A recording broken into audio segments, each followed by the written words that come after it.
What's up everybody, welcome back to another SLA video. Alright guys, we're going to be talking about how to build Alicia the proper way. So we've done a lot of testing. If you weren't part of the live stream, you can go check that out anytime. I am going to show you guys a couple clips from different actual artifacts that we use to show you guys some data and where those artifacts were worth using in terms of what dupes, so advancements, and which ones worked out the best for. Now there's a couple honorable mentions that I will talk about that I didn't do testing for on the stream, but I did afterwards, so you guys know how that works. And then we're going to update the artifact tier list for SSR hunters or all hunters in general and add Alicia to that later on. But let's talk a little bit about Alicia and how you want to work this character and how the rotation goes, etc. Right? So first off, Alicia's main thing is she is really a CC character and a full-on DPS. So that's the main thing to remember about her.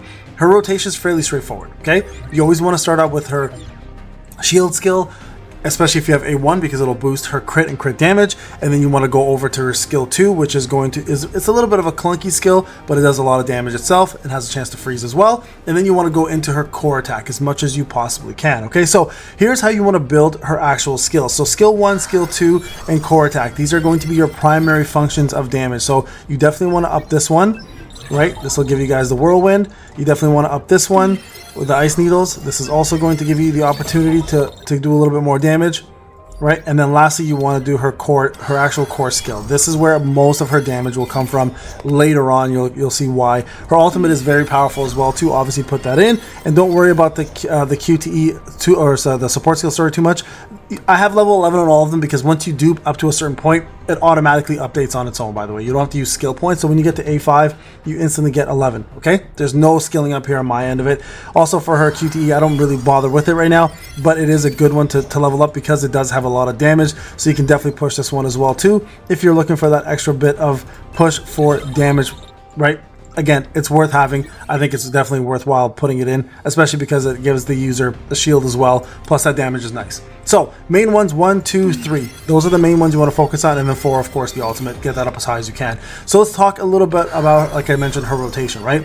So this right here, this is the frost you want to actually cast on the opponent as much as you possibly can, right?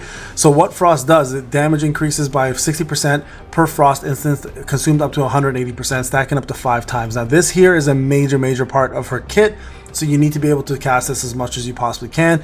And the reason why is because her core attack, right, normally frost arrow, actually becomes bitter cold spear, and bitter cold spear will do way more damage as you stack these frosts. So it's important to do that. Now remember the A1, as I mentioned to you, when you have a shield that is active, increases the critical hit rate and critical damage by 20%. Just so you guys are aware, this shield can be provided by other units. It does not have to be hers. So Sok can provide it, Emma can provide it, whoever the case may be. They can all provide it as long as she has a shield that is active on there.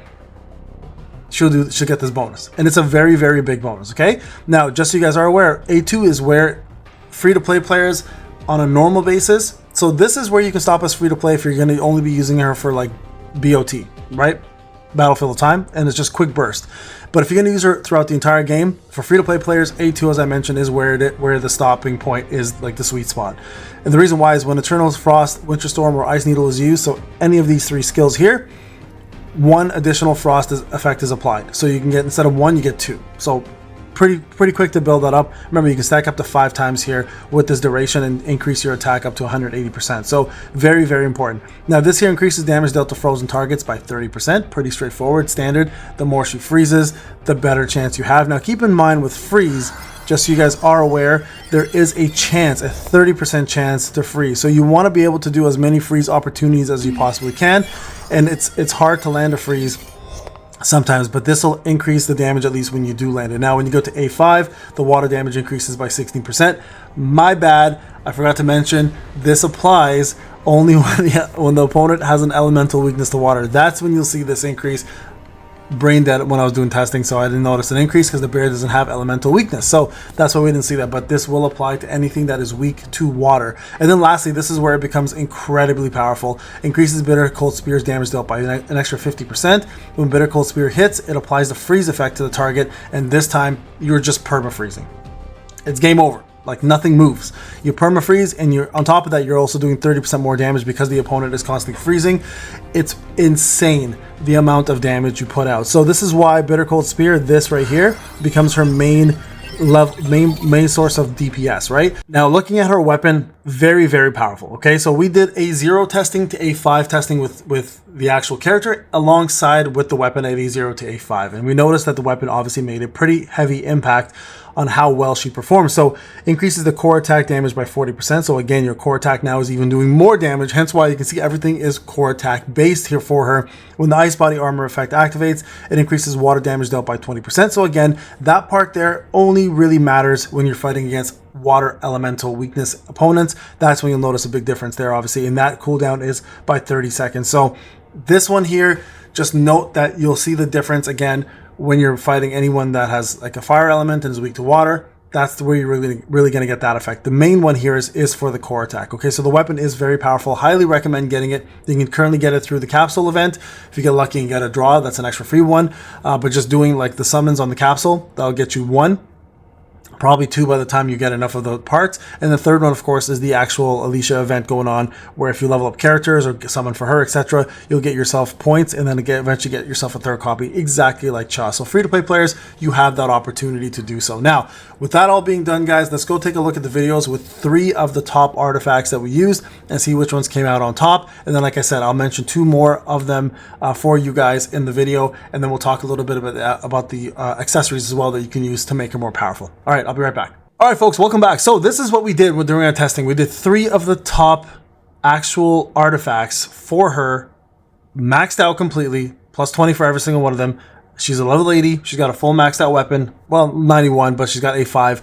And so we put this to the test. So the first one we tested was arms. Okay, so the armed artifacts. So she's got, you can see the stats there. She's got 14,390 attack, 84% precision, 49% crit, 172% crit damage, 8% defense penetration, 7% damage. Okay, so when we did the testing here, you guys will see right now, right? I'm going to go over here. So you guys can see power. We made sure that we stayed right above, or at least in the white, just so you guys can see what the numbers look like.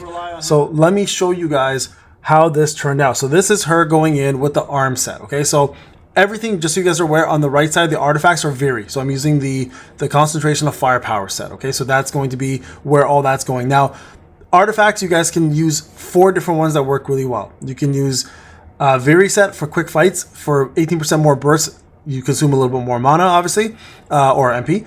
You guys can use the Berserker or Executor, depending on how you like to play the game. Personally, I think the Berserker will work a little better.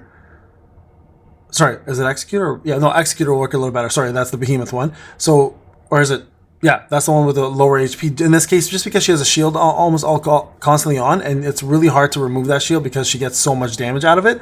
And then lastly, you can use Champion on the field as well too, because if you're looking for a quick burst, you can maximize the amount of crits you do to the opponent and gain that attack power super quick and max that attack power at 20%. So those 4 are going to be your best artifacts. Now, the reason why Expert is not on here, I find that her attacks are a little clunky and they do take longer to cast from my own experience. So I didn't notice as much stacking as possible, but it is still a very, very good set. So you guys can see here, it took 43 seconds to kill this opponent, okay? So that was the first one we did. Now, you guys can see here, I did some recording afterwards, and we did go ahead and put on the next set was the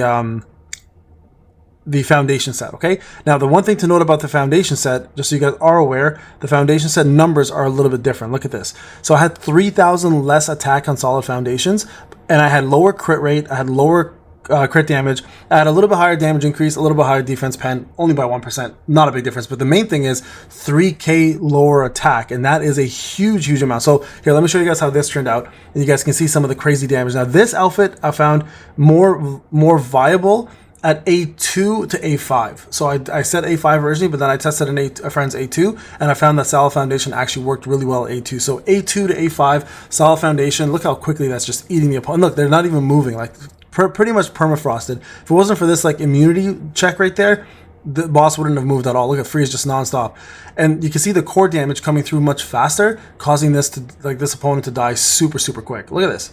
Insane amounts of damage, guys. So that was the Solid Foundation, which builds your core faster, right? And most of our attack is coming from core. Look at 31 seconds to beat that versus 44, right? So we shaved off a good like 13 seconds off of that one right there. So that was the foundation set with 3k less attack. Now I'm positive if I had the same attack power, this solid foundation outfit would be her best one for sure. So if we look now, the next one we did toughness. Okay, so toughness was pretty good because it had very similar attack powers to armed, so it gave us a better picture on what to do. So 14,000 attack, similar.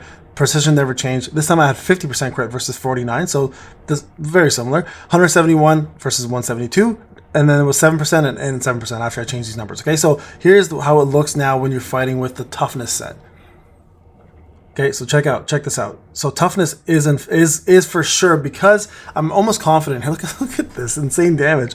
I'm pretty confident the reason why toughness won this one though is because of the crazy amount of crit damage, and obviously the fact that there's a lot more attack power than the solid foundation. So it's pretty evened out, guys. I'm still confident if I had solid foundation maxed out with the same amount of attack, I think it might have beaten this out, but it's so minuscule, the number, that both of them work really well. So there you guys go. Toughness completed in what, 20 something seconds? 28 seconds, right? So you can see there's like a 3-second difference between the two of them. And again, I'm pretty sure that 3k power or 3k attack is making that massive difference. All right, so those three are the best ones. So you guys will see later on this spreadsheet, which is, by the way, attached to this video, that armed is great from A0 to A5. Can use it. It's the third best outfit in my opinion.